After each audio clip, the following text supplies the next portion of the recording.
you enjoyed our video, make sure you like, subscribe, and comment.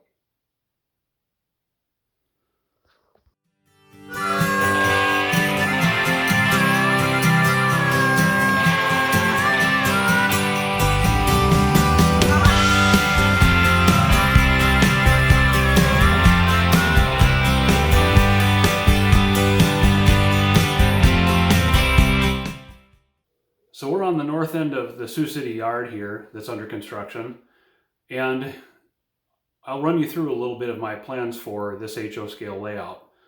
What it is, where it is, and most importantly, why am I doing this? My story of the Black Hills and Eastern Railroad begins in the early 1980s in southeast South Dakota. In the Sioux Falls area, Burlington Northern was operating former Great Northern Track, C&W was operating former Omaha Railroad track, and the Milwaukee was teetering on the brink of collapse.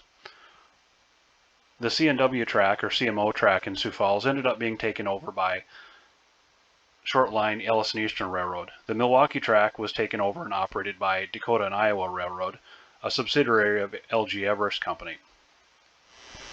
I have decided to model the Burlington Northern between Sioux Falls and Garrettson, the Corson subdivision, and the Garrettson to Sioux City portion, which is referred to as the Marshall subdivision. Also in staging, we'll have a part of the Marshall subdivision modeled as the siding at Island and Marshall. We'll bring traffic from Marshall bound for other parts of the layout. Also, we'll be taking a sidetrack from Sioux Falls on the BN's Madison subdivision, which leads north and west out of town, and the D&I Railroad on the former Milwaukee track towards Del Rapids. Also, we'll be modeling I guess you'd call it proto-lanced or maybe fictional railroad that operated on Milwaukee track up towards Colton, which no longer exists, but we're referring to as the Moorfield Southern. That short line employs a ragtag bunch of diesels and cars depicting a typical short line in the area. The Sioux City, Iowa yard will be an important junction point for trains being made up for the Black Hills and for the Sioux Falls and northern parts of the region.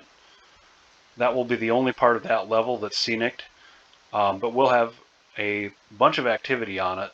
So that's your staging level. Then we'll move up to Sioux Falls, Corson, Garrettson, and other places for the primary level of the layout. Then on the western side of the state, for the top level of the layout, we'll be modeling the High Line, the Deadwood branch from Edgemont to Deadwood, South Dakota. So you can see that line here. We'll be using quite a bit of selective compression because this line is 109 miles long, and we'll have to select only certain places and locales that we can model. But I'm inspired by diesels running through the pines and rock cuts and fills and things like that. I think it'll be a lot of fun to model this line.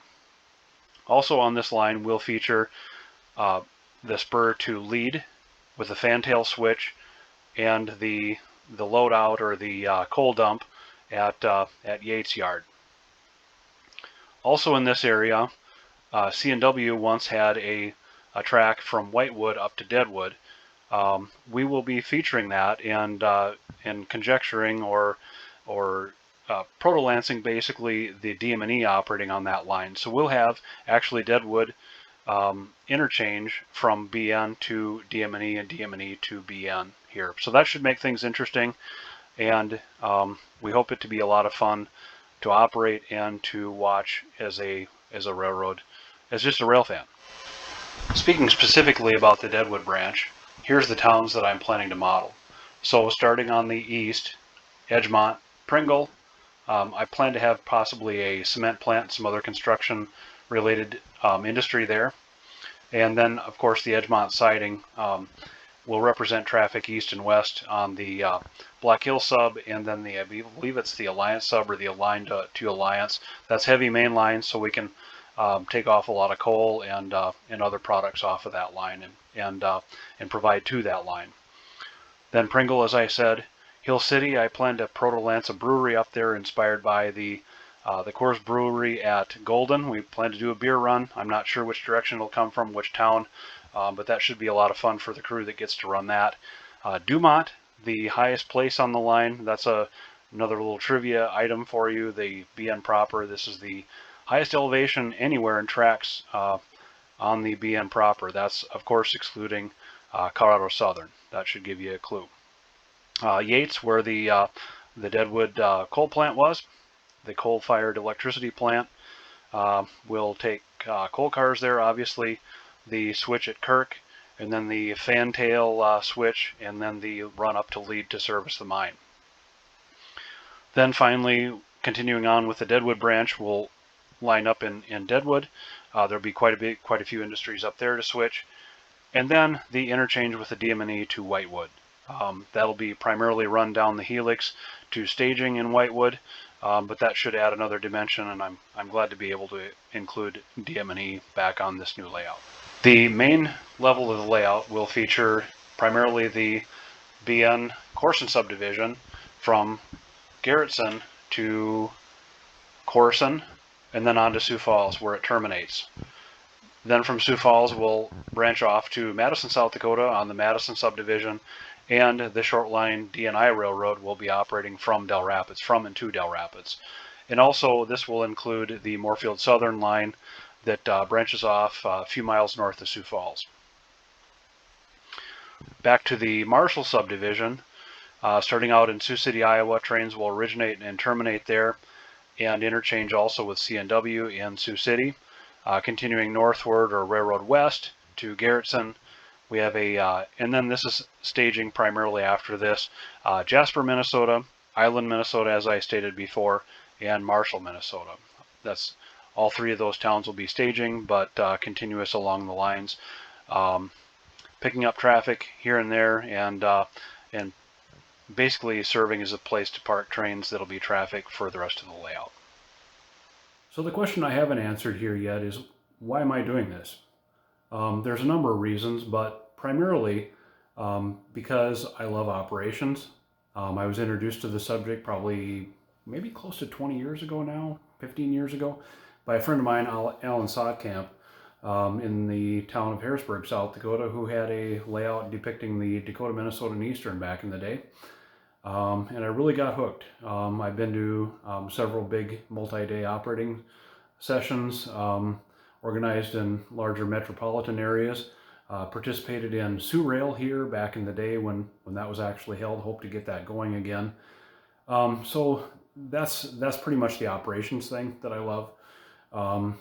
And also I want a place to showcase my trains. I've spent a lot of time custom detailing locomotives and cars and things. I love to work on that kind of thing, and that's not going to stop. There'll be episodes coming up on that subject as well, with new projects coming and reviewing old projects. So I want a place to showcase that equipment. And then I also want to develop a skill set, and just the rail fan in me wants to see trains running. And obviously the Burlington Northern is going away, and less green out there in the BNSF, and that's really what I like to see. And not that I dislike the orange, it's great. Love to see Dash 9s and GEVOs and things like that pulling freight out there, but that's not my key deal. The key deal is green trains, SD40-2s, SD70 Max, old Jeep 9s, SD7s. You're going to see a lot of SD9s running up on the High Line, and just to for the pleasure of going through the process of learning all the different things. Obviously, we've done some wiring, we've done some carpentry, a little bit of painting, and several other things here on this layout. But there's much more of that to come, and we hope you'll stick around for more of the same. If you enjoyed our video, make sure you like, subscribe, and comment.